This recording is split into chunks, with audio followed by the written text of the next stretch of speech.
Every home has a clock. But in this home, one clock meant something more. It didn't just show the time, it held memories, arguments, silence, and one final moment that would never tick again. In a small apartment overlooking a noisy street, Lived, Haris, a young man in his 20s, and his aging father Abu. Their living room had a large old-fashioned wall clock, round, wooden, loud. It ticked like a heartbeat. Tick. Tick. Tick. Abu would wind it every evening after tea, just before the 7 o'clock news. Haris loved his father, but had grown impatient with his ways. Abu, no one uses these old clocks anymore. Why not just get a digital one? Abu would smile. Digital tells you the time.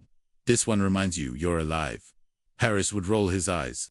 It's just noise. Eventually, Haris stopped sitting in the living room altogether. He preferred the quiet of his room, the glow of his phone, and the hum of online life. One evening, Haris walked in from work. Silence, no ticking. He looked up. The clock's hands had frozen at 6:58, and his Abu wasn't in the room. He knocked on the bedroom door. No answer. He pushed it open. Abu was lying still, eyes closed, a soft smile on his face. Gone. After the funeral, Haris struggled to sleep.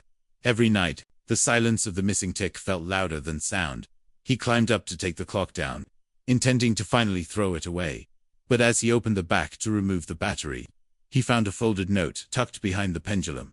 Beta, if this clock ever stops, I may have to. Don't be angry at the silence. Just remember that time doesn't stop for anyone.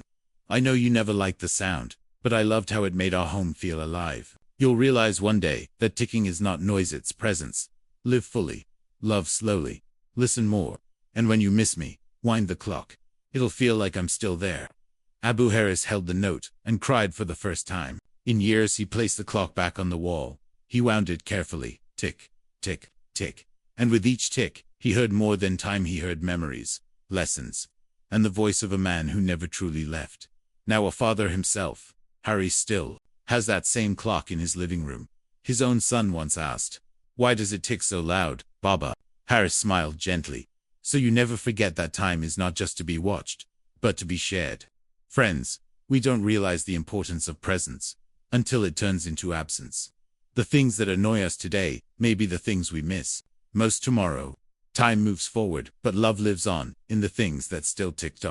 If this story touched your heart, please like, comment, and share with someone whose time with you still matters. Don't wait to say what your heart feels. Subscribe to Stories That Shine for more emotional, unforgettable stories that speak to the soul.